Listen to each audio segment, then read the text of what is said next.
Hello,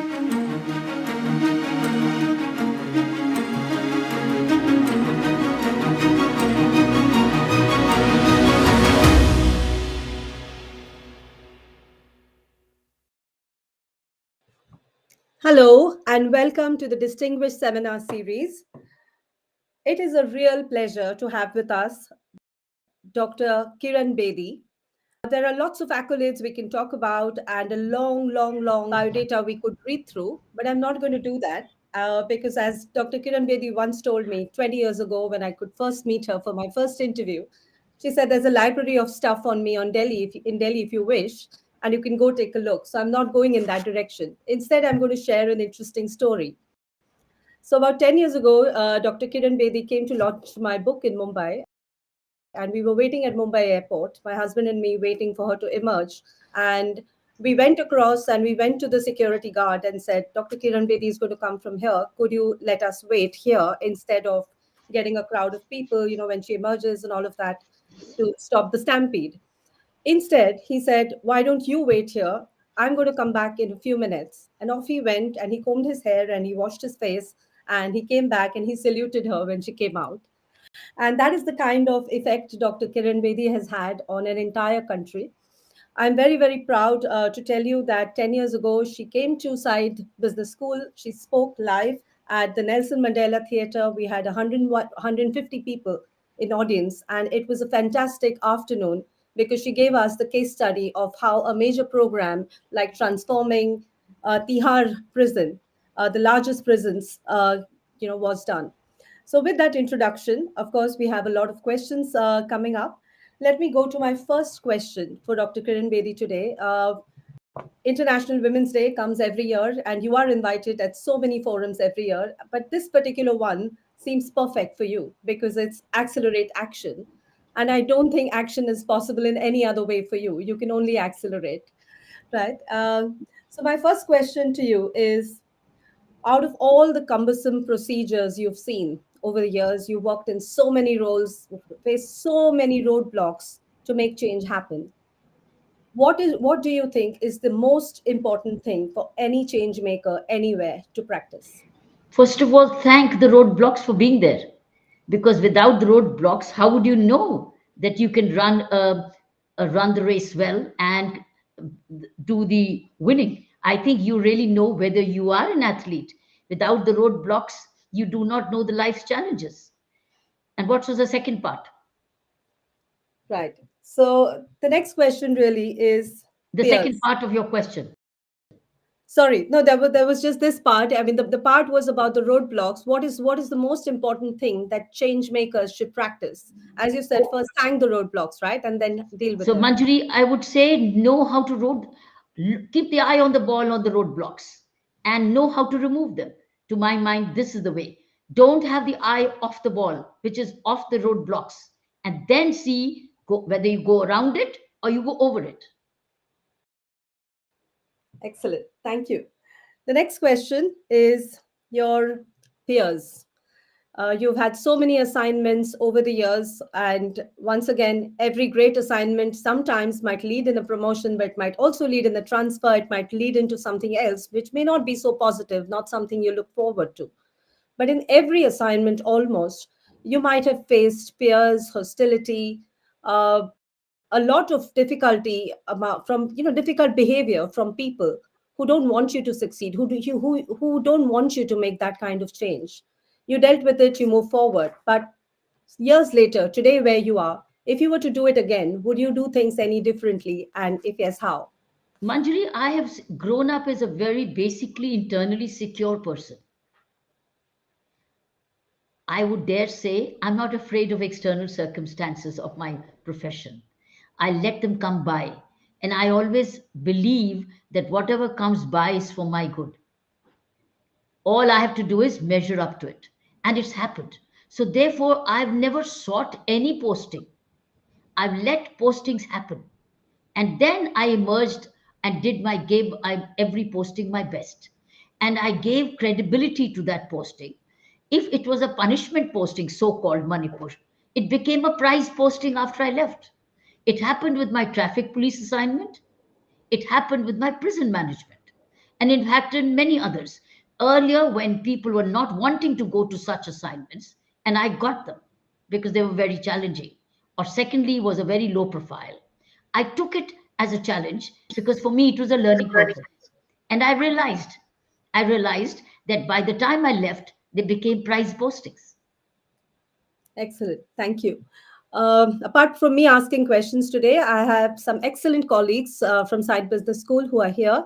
The first among them here is Jyotvir Singh Gill.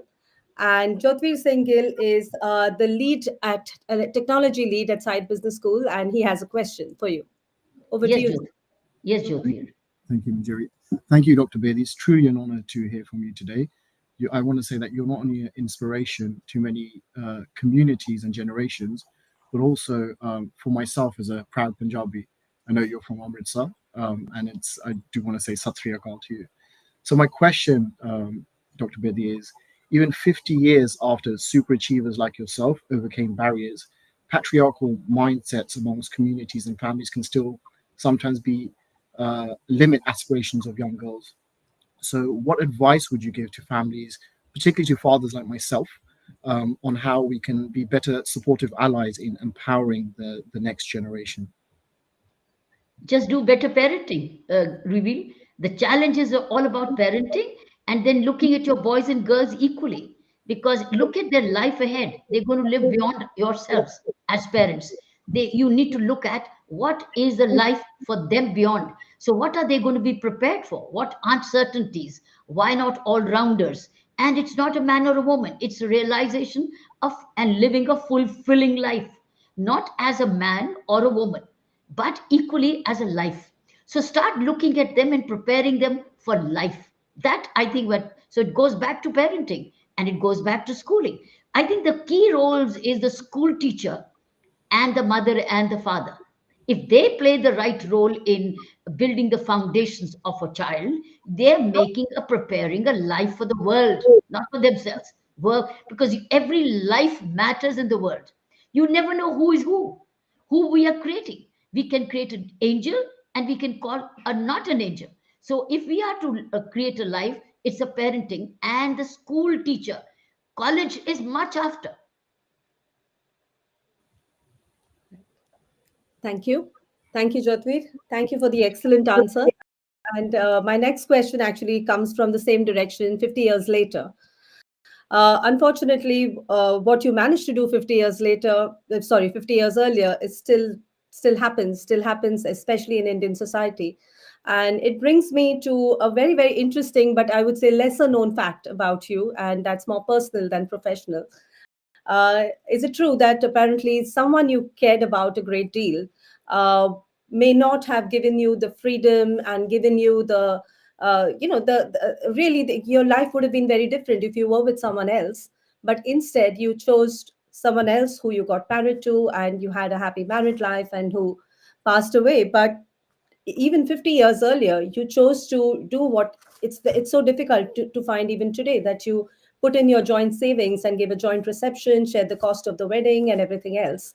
So what gave you that courage and that conviction to say no, which is so difficult for young people even today? Again come back to my growth.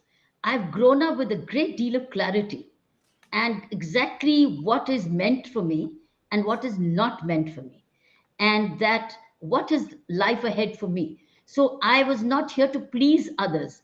I finally was who had to take charge of my own life. So what you're referring to is somebody who was a good tennis friend of mine and was very brilliant academically. We were great academic friends. We were also tennis friends. And I and he were going along together, thinking we will look at life ahead. One day I realized that it, and I sensed it and I saw it, that he and his family probably would expect something in return from my family as part of the wedding. And moment I sensed that, for me, he mattered a lot, but I did not take a day longer. I suffered a lot because, as you know, and it was my first ever. It was my first crush and my first love affair, if you ask me. But I dropped him like a hot brick because I realized he was not the right partner in my mental companionship. Because what is in life is beyond your physical companionship. What is important is your mental companionship. And I've realized he was not the right kind. So I dropped him like a brick. It had a setback for a year, emotional setback, but I really grew beyond.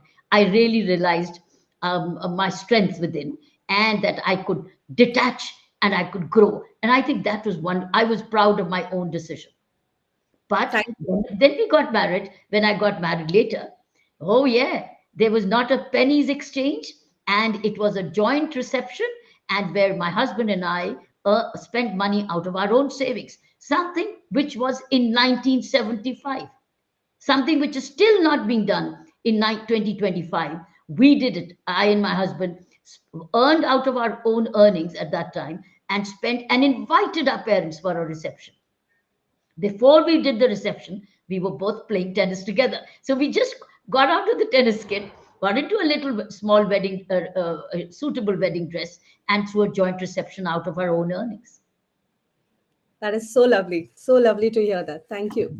Yes, I have a very interesting question coming up from Siobhan Frank. Very proud to tell you that she's our interim head of our executive MBA program with very senior professionals in her program.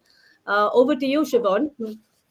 Yeah, thank you. And thank you very much, Dr. Bedi, for speaking with us today. It's an honor to have you speaking to the SBS or the Saïd Business School community here.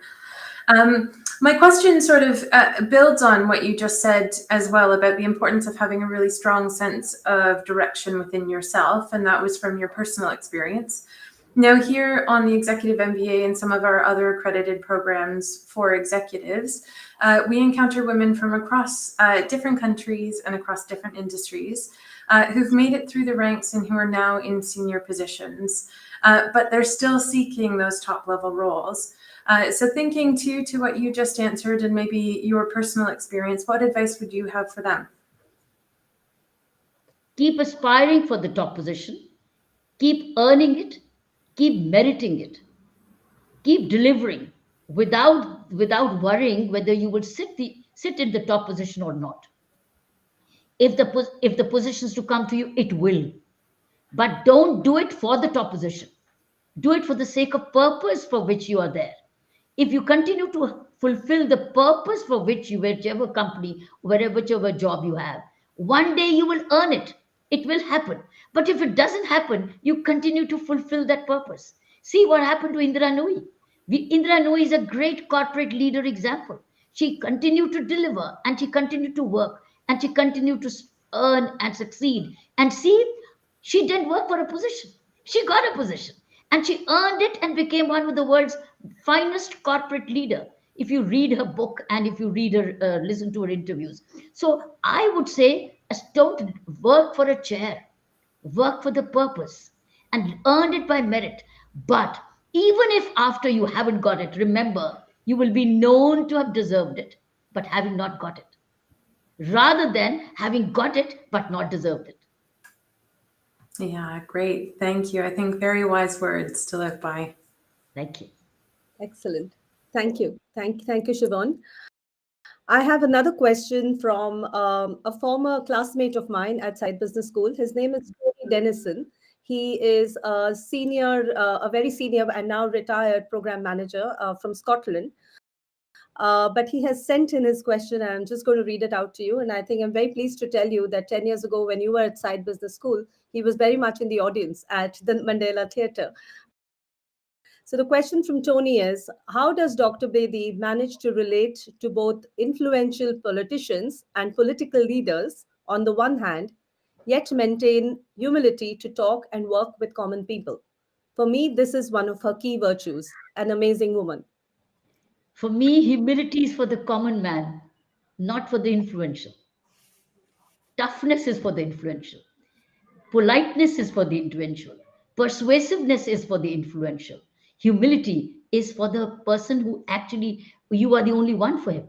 So I am actually two different. I am a listener to both, but I'm tougher on the influential, but I'm kinder on the person who needs me more. So therefore, the ones who are influential look into my eye and know what awaits them. Whereas the person who is way down below takes me for granted that he would get empathy, he would get compassion, and he will get reasonableness. That's what I stand for. Because the influential doesn't need me. The influential doesn't need me. He may have other options, and nor do I need him. So I look him into the eye and give him what is his deserve, what he deserves, what he needs, what it needs. Of course, he needs care and respect, but I will not give him any other extra allowance because he or she is influential. Let me give you an example. A traffic ticket in my life as a traffic chief was given to the Prime Minister's car of India for having wrongly parked her. Parked. The driver got a ticket. It was Prime Minister's car who got a traffic ticket.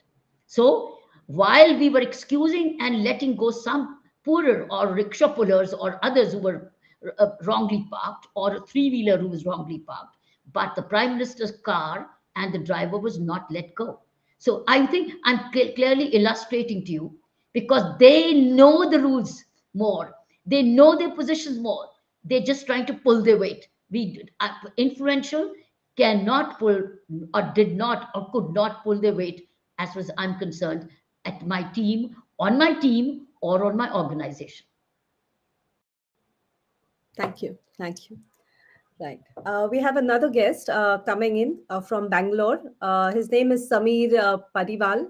He's an alumnus of Side Business School and MBA, former MBA student, and also wealth management leader. Over to you, Sameer, for your question. Thank you, Manjiri. Dr. Bedi, as an Indian alumni of the Side Business School, it's a great honor to be speaking with you today. My questions regarding your time spent serving the United Nations as the police advisor to the Secretary General and also to the Department of Peacekeeping Operations. What would you say was your most memorable part of this stint at the United Nations? Two kinds of memories, Sameer. One unpleasant, and the other a very pleasant one. Which one do you want first? We can start with the unpleasant, perhaps. The unpleasant one was one of the peacekeeping missions in East Asia, called East Timor at that time, now called Timor-Leste, is one of the youngest nation in the world. You know, it parted away from its mother country. And it was a part of my peacekeeping missions, and as the United Nations peacekeeping. So I was in East Timor, and I walked the roads, I walked the streets, because we were there to put the law in place and etc. So policing, recruitment, everything, because everything has broken down. It was a new part, a new area of that part of the mother country. I'm not mentioning the country, but I'm just saying it was segregating out. But do you know, the most unpleasant and painful feeling I got was there were rows and rows of homes, rows and rows of homes. They were all roofless. Their roofs had been blown off, and people, they were abandoned. So could you see rows and rows of roofless homes? But along with that, the half part of the pleasant part was that as I've traveled around, I saw very pristine beaches of that territory, very pristine. So on one hand, I had the power of destruction of the human hand. On the other hand, I saw pristine care which nature was taking of its own assets. So clean as a beach which had probably never been walked. It was so clean and so beautiful. So I saw the most beautiful part of that same territory, and I saw the worst part, which was so agonizing, the hand of human hand, and the pristine and the care taken by nature itself, the human and the nature. And then the unpleasant. The very pleasant further was one of the African countries. There was a lot of poverty because of the war-torn countries we were traveling in peacekeeping. Do you know hungry people? Where were they getting their food? Which was so pleasant. They were all sitting under a fruit tree, and fruit-bearing trees full of mangoes and oranges. They would pick up the orange, they would pick up the fruit from the ground and fulfill their hunger. So I saw this as another fiat of divine grace, how nature also provides for. That's amazing. Thank you. Excellent. Thank you. Thank you, Sameer. Thank you. Right. I have another question, which I'd asked you 20 years ago, and I don't know if your answer is going to be different now. And the question was that actually Dr. Kiran Bedi is scared of nothing, right? There is nothing you're really afraid of. And I've always been curious, really, are you really afraid of anything at all? And I'll tell you the answer you had given me that time. And the answer was that if there is fear at all, it would be of two things. And you had said that one was of losing your mother, and the second was being dependent ever on other people. And this is so much more about your mother, really, because we've seen a pictorial depiction of her in the TV serial which was made on your life, and everything you've ever spoken or written about her, the way she was. And I'll never forget the sentence which you said that you gave her, you just earned, you didn't even think about the money, you just earned and gave it to her. And she followed you at all your postings. She managed the home for you, she did everything. And much to your surprise, she bought you a house from your own money, right? And given this, today, today is International Women's Day, is the week this week, and a lot of times the achievers come to the fore. And Tiffany and I, who has organized this event, we've discussed this often, that we bring in the achievers, but what about the wind beneath their wings? What about the people who make it all happen behind us? So what is your advice, really, to for us to appreciate the people who do so much for us, so that there is achievement at the. Manjari, the parents will always remain the wind beneath the wings of their children. Parents will never ever they should forget that even if they moved on to another place, parents will remain the wind beneath the wings. For me, I flapped all my wings thanks to my mother. I worked 24 by 7 because my mother was at home. And I came back home exhausted, tired, hungry, in need of rest because of 24 by 7 work. But I was so loved and so much cared because that I was home with her. She wasn't with me, I was with her. My home was a family home. So I would say that when women get married in India or elsewhere, I don't see a reason for them to leave homes. They can continue staying in their homes, staying with their families. Let the husbands, so-called husbands, but husbands, they marry, they could join in, or and the wife could join in the husband, but they could be on an eternal honeymoon. I was on an eternal honeymoon. My husband would join in, and I would go over home, and I was home as well.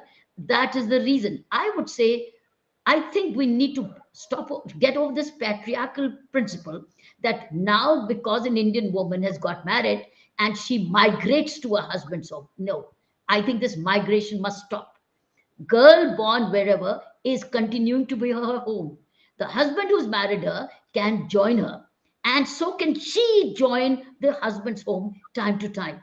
And when they choose, both of them choose to now have their own home and have right kind of support systems, they could fly out. But till then, if it's a working woman and she needs home support, the home must continue to be the wind behind her wings. That's exactly what happened. My family continued to be the wind behind my wings, and I could continue to flap all along. Even when my mom passed away, do you know, she left a remarkable support system for me, due to which I'm still continuing to fly high anywhere, and the home is well looked after.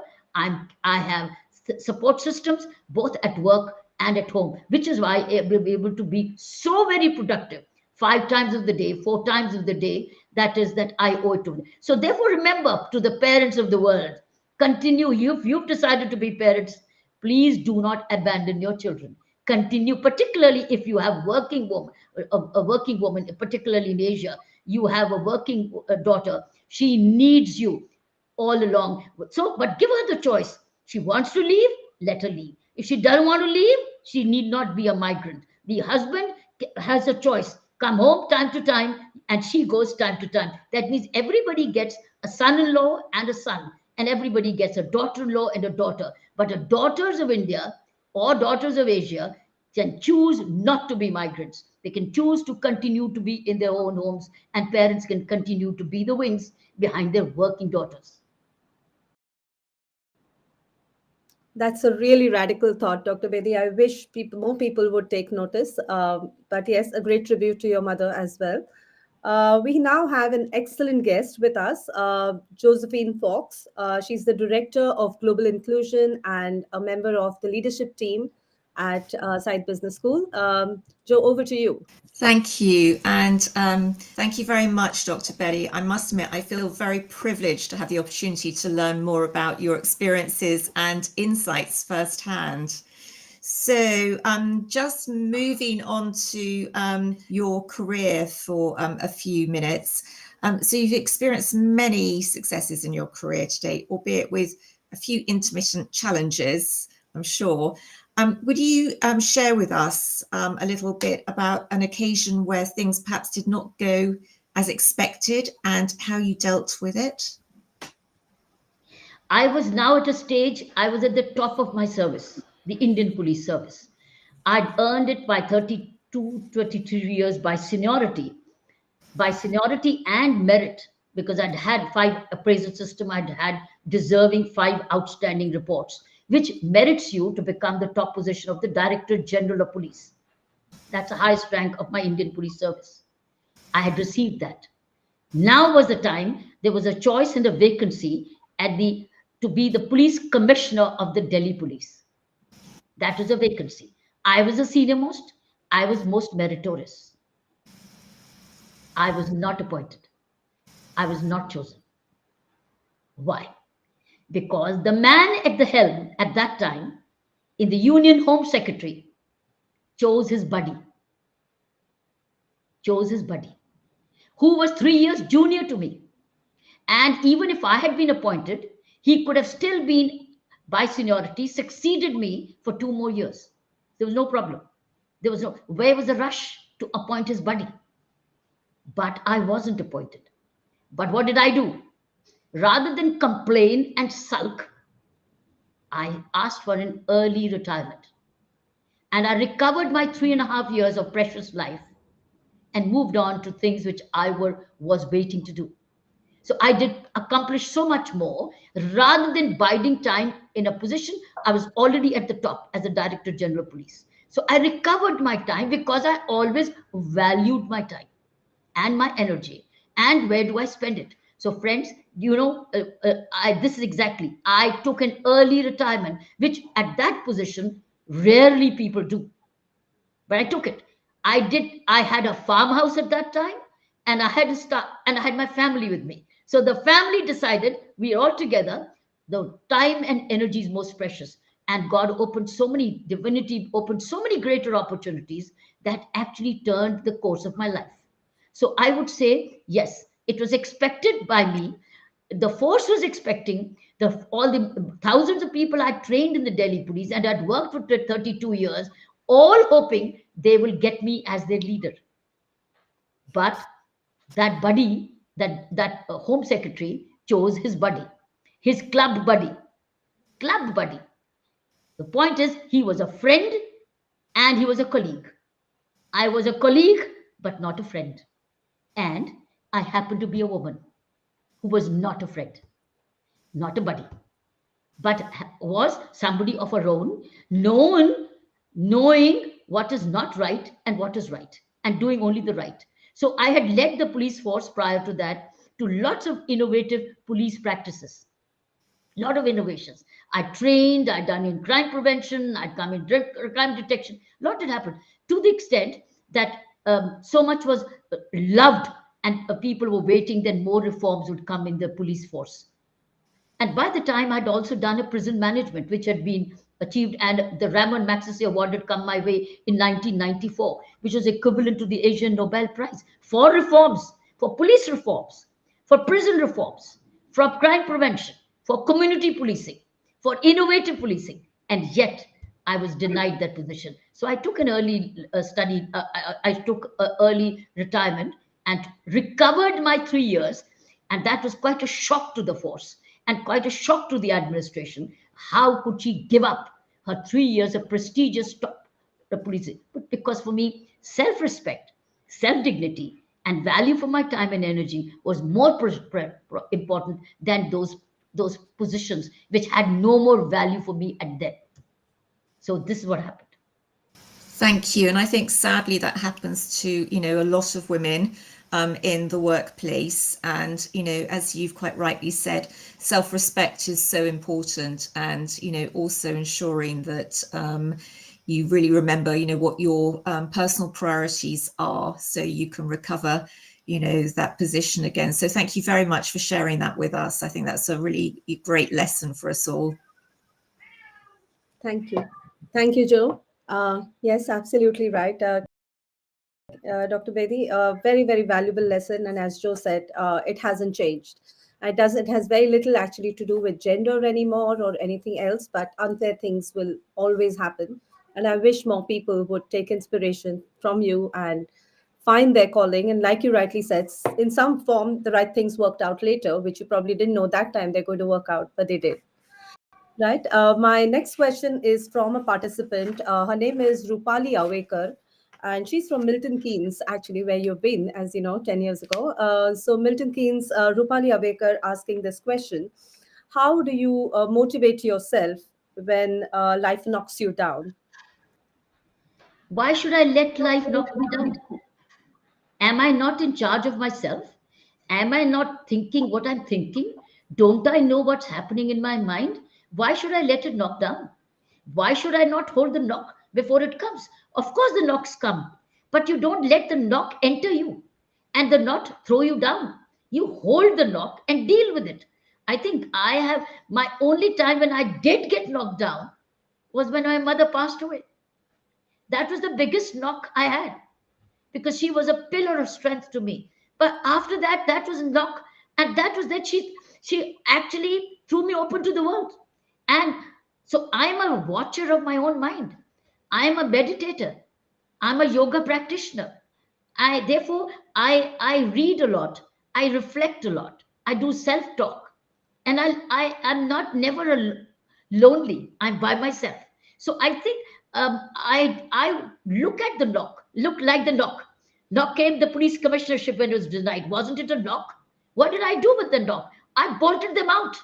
I instead bolted them away and opened my own doors. I became a television star after that. Siddharth Basu came with a great television channel called Aapki Kacheri. At that time, I became a television judge. And that quick program became one of the finest in memory till now, where I sat on a civil judge and live. It was a live case where I could decide and mediate over programs. It was live, and I was solving people's cases. I became a national television star because I decided to take the bullet by the horns and let the knock me down. On the contrary, I stood up and recovered my own time. So I think it's the way you have to recognize a knock. The question is, knocks will come. You have to recognize the knock and let it not enter you. Shut it away. So it's mind management, but remember, it doesn't come by book reading. It comes by regular awareness, self-awareness on a daily basis, minute to minute basis, where you must know what's happening to me, what's coming to me, what's knocking, what's disturbing me, what's causing me stress, and who is toxic. How do I continue to deal with these relationships or situations? So be aware, be alert, be watchful, be thoughtful, be reflective, be police yourself. As I said, self-policing. If I can police others, why can't I police myself? So I police myself. Excellent. Excellent. Thank you. Again, very different question. Little known fact about yourself. People see it, but they don't know it's by design. People just think it's happened. You have taken a conscious decision a very long time ago not to really wear saris, get into jewelry, and spend money in a particular direction.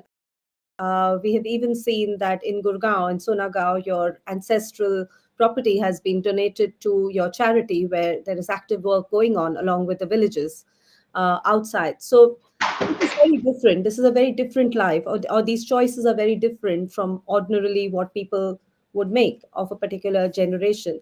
So my question is that, is this an evolution? This happen over time, or were you just born never having peer pressure? Because we see around us, peer pressure doesn't seem to end. It even goes on to grandparenting, not just about children and teenagers.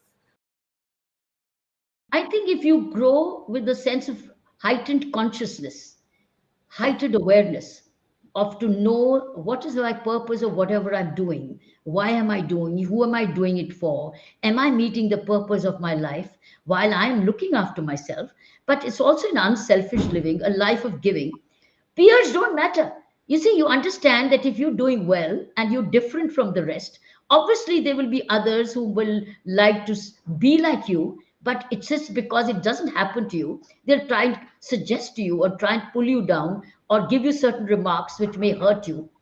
You have to understand it's coming from their own insecurities, it's coming from their own helplessness. So forgive them and move on. Don't take away your energy on that.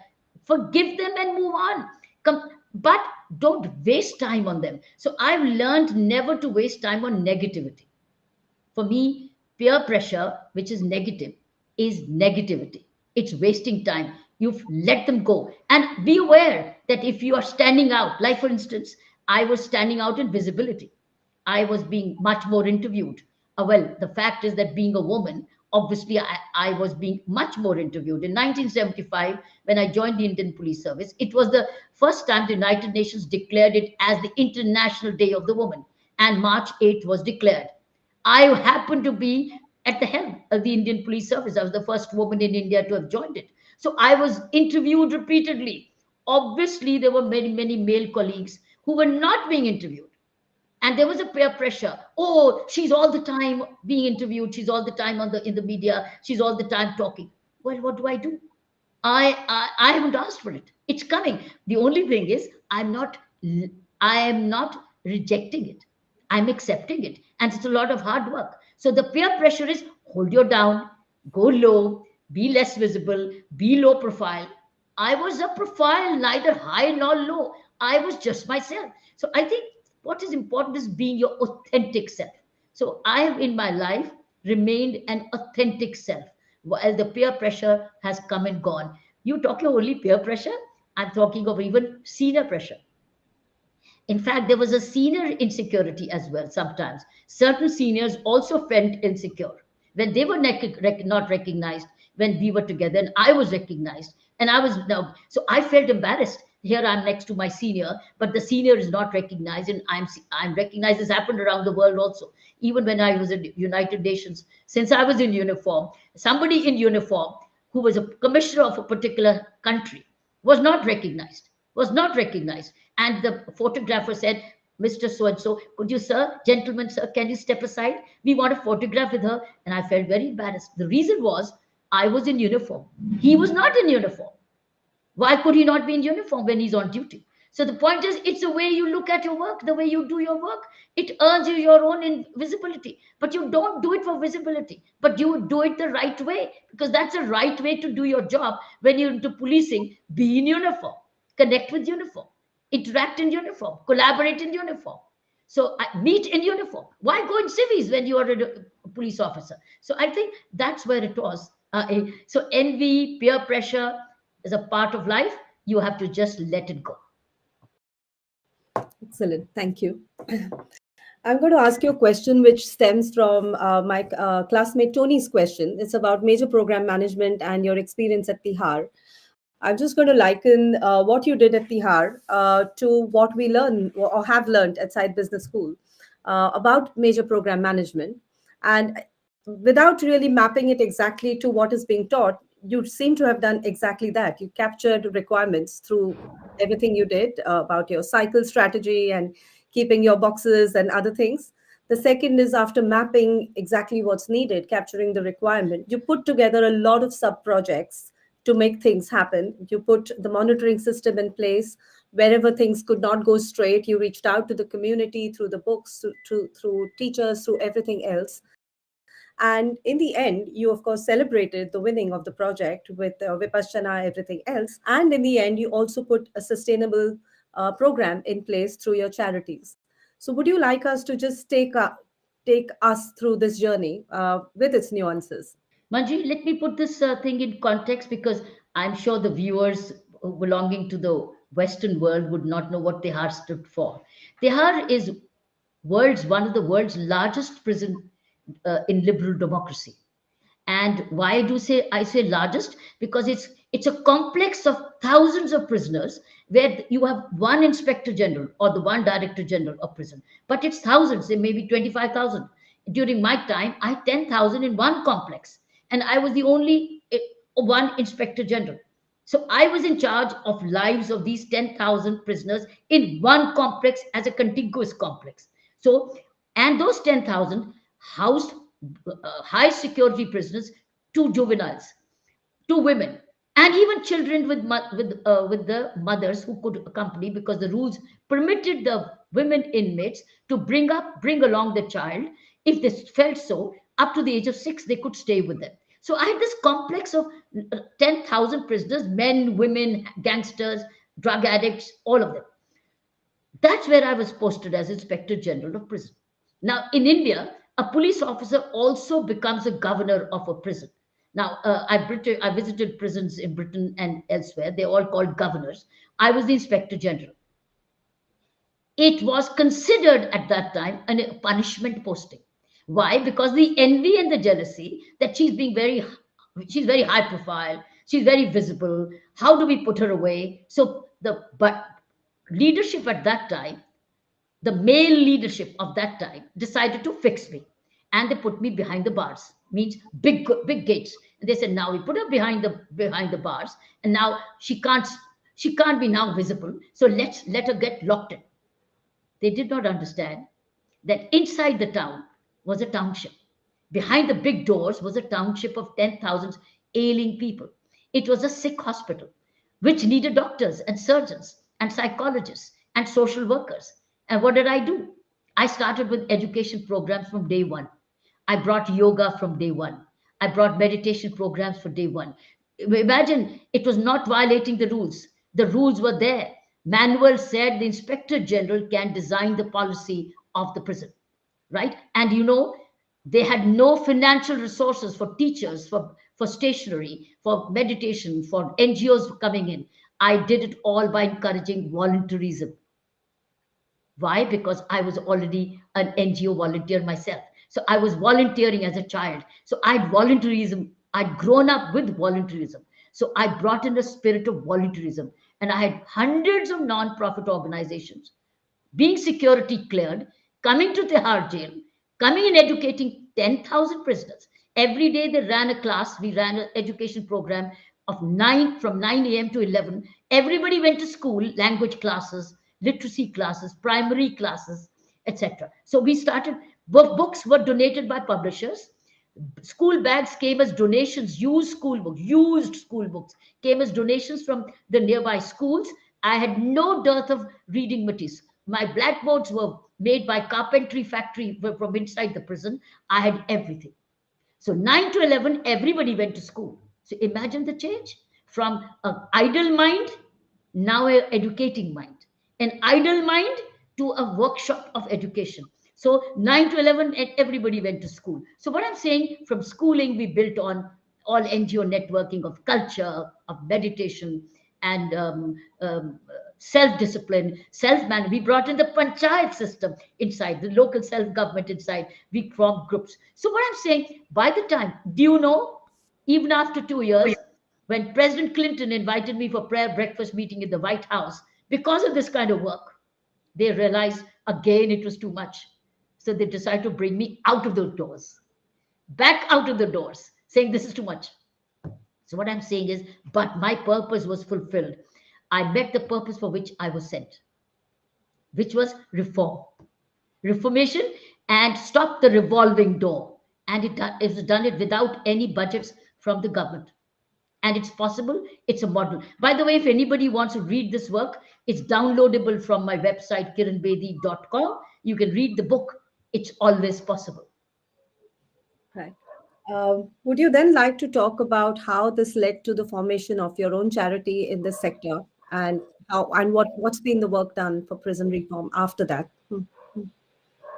Manjiri, when the India Vision, when I received the Raman Magsaysay Award, it came with a certain amount of same amount of award money.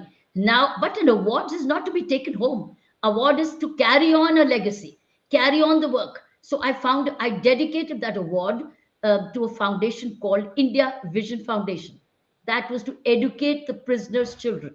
So because the children's education was suffering inside, so and the programs are continuing. I educate. I reach out to more than 120 prisons in India now through this India Vision Foundation, which educates prisoners' children who are with their mothers inside these Indian prisons. I work with the youth, and I work on skills development, and I work on the rehabilitation, etc. So now it's been almost 30 years, 30 years of this work. So one Maxis Award, which came with award money and expectation, I dedicated to the birth of the India Vision Foundation in the acceptance speech of the award itself. So that is how this is also all on website. So those who are listening can visit those websites and see for themselves. Excellent. There's a question about situational leadership, right? Because as you said, as the IG, as the Inspector General of Police, you had a very different situation to what you had to do at the United Nations, to what you do at at India Vision Foundation, where you're really the inspirer more than the doer, because others would take the legacy forward and do it for you. And then we have seen you at the forefront of the anti-corruption movement. So much has happened in the interim years. What would you say about your desire to, ability to, and the future of situational leadership, displaying different kinds of leadership in the different situations you've faced? Oh, it's all different. Leadership is very has to be situational, but the certain character traits have to be consistent, like integrity in any form, in any place where you are a leader, however senior or junior. That doesn't matter. If you're a middle level leader or you're a senior level, you're a police leader, you're a military leader, you're a educational leader, you're a business leader. There's some things which are basics of deserving leadership, meritorious leadership, credible leadership, trustworthy leadership is integrity. Are you trustworthy? Do you have the skill? And can you be reliable? Are you visible? Are you available? Are you accessible? Are you grooming the next pipeline? Are you a team player? Right? I think, have you got the capability? Can you collaborate? All these are common traits of any leadership, and that you earned it by merit. So I would say any situation needs something more, but these are the basic common ingredients of any credible leadership wherever you're not in imposition. You earned it by merit. And if you earned it by merit, you have to be authentic, trustworthy. People can rely on you. You are willing to learn. You are willing to listen. You are a team player. You also groom leaders, and you're also a follower. You need not be all the time leading. You may be in the middle. You can be behind. So support people, and that you continue to uh, uh, allow others to learn. So I think all these basic qualities are of good leadership. Wherever situationally you may be even a spiritual leader. You have to be a role model yourself. That's okay. So basically, a good leader is a happy human being, settled within, secure within, and not passing on insecurity around, and also very empathetic, compassionate, kind, giving. I think that's all these are what. So you talk to a situation, no situation, if there is a leader, can be a leader worth the name without all these common ingredients. It's different situation where he's empathetic, where he's kind, where he's tough, or where he's dictatorial. Military leader needs clear directions. Police leaders at times need clear directions, but all leaders don't. All leaders sometimes need listening. It needs learning. It needs teamwork. So it all depends. I think I have had situations of all kinds, whether it was decisive, or whether it was collaborative, whether it was team working, whether it's following, whether it's leading, whether it was innovative, whether it was taking all kinds of uh, new putting systems in place, changing, innovating. I think so. These are all the important qualities of leadership, wherever you are, whichever situation you be. Amazing. Right. This brings me to another very different experience you've had. And the first was, of course, prison reform and how it led to India Vision Foundation. but the other coming from one of, maybe, I don't know if it came from one of your punishment postings or it came on its own, but you've done so much work even on drug rehabilitation and the work which is, experiences which are never kind, and the society itself is not very kind to people who have had experiences with drugs. Would you like to tell us a little more about that? That was one of drug abuse treatment program was one of my crime prevention programs. When I was a deputy commissioner of police of Delhi Police District in Delhi, that time I found drugs and crime were sides of the same coin. And if I were to prevent crime, I have to check the demand and supply of drugs. Otherwise, I'll only be reacting, I'll only be arresting, I'll only be punitive. But the cycle of crime, bail, jail, and drugs will continue and sail. But I wanted to break the cycle of negativity, of crime, sale, bail, abuse, and money only to the and clogging the courts with. So I decided to start running drug abuse treatment centers as crime prevention. As crime prevention, goes back to 1986, 87. And can you believe it? It will be unheard of. 8 police stations of mine, we as a team, as a police officers team, we were a great team, and we decided to run them from our barracks, from some of our barracks, and some barracks were get donated by the people. Everything came as donation. Their food came from home, and they stayed with us because uh, um, abstinence abstinence is very critical to drug addiction, drug dependence. So we start to keep these people who were linked with crime, and before they would commit a crime, we brought them on for treatment. And that is how this program I got associated. We treated through yoga and through homeopathy. And again, it was community-led program. And through this, one of my major first foundation came up called the Navjyoti India Foundation, which was treating drug abuse, doing these programs.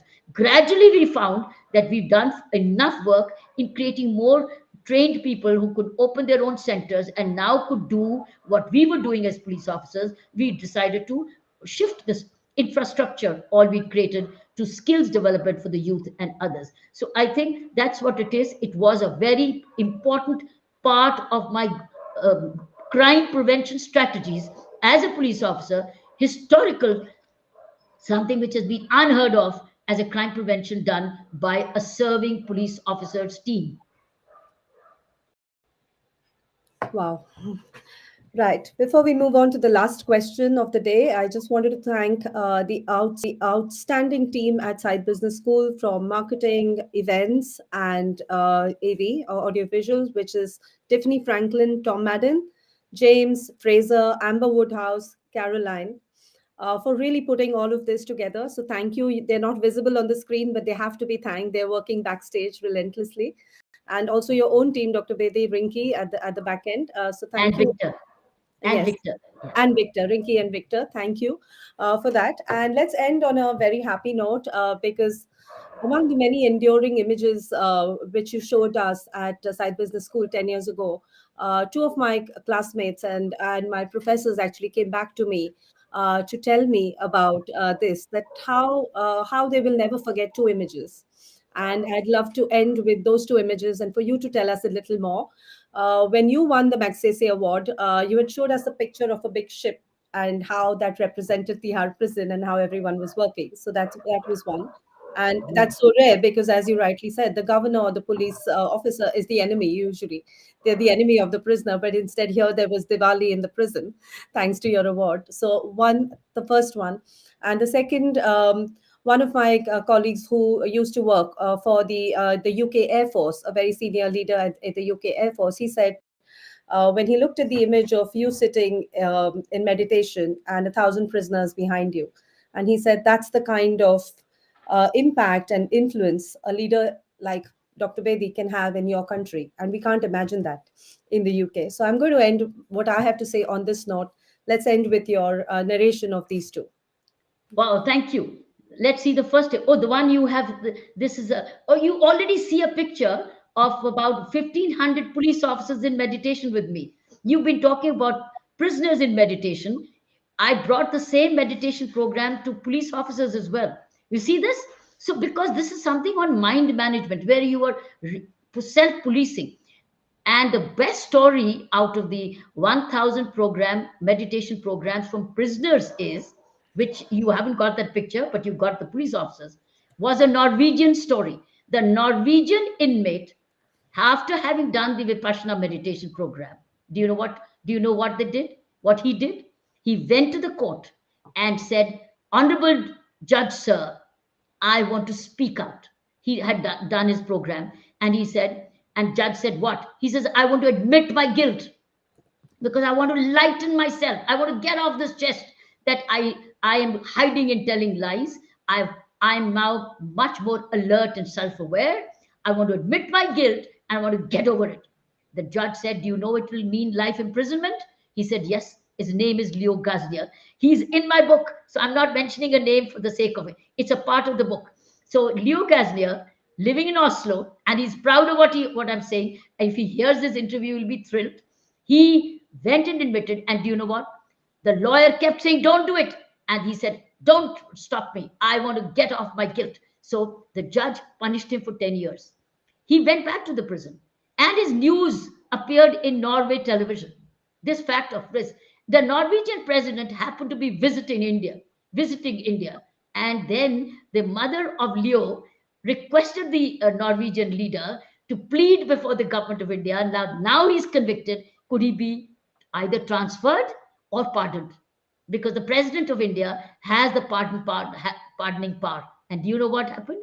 The Norwegian request was granted by the president of India at that time, and Leo Gaznia was allowed to go back to Oslo free. So Leo benefited by the Vipassana meditation, and it's his story, a handwritten story in my book, It's Always Possible, where I'm not just saying it, it is written in his own handwriting, how he benefited from that meditation program inside the prison. This is one. The second portion is, what did you say, the second portion? The second one was about the celebration after your award, the Magsaysay Award. Because I dedicated to the prison, and I said, I announced it in the speech itself that the whole prison is because I said that all these programs are the results of a collective community based model. The prison model was collective, corrective, and community based. And I dedicated to the prisoners and the prison staff as a whole. And that's how, while I was receiving the award, they were celebrating back in the prison of the award. They felt they had all received it. And of course, when I came back, we all celebrated again. What a wonderful visual to part with. Thank you so much. It has been an absolute pleasure for everyone at the Side Business School, its staff and students and faculty to have you with us. Thank you very much.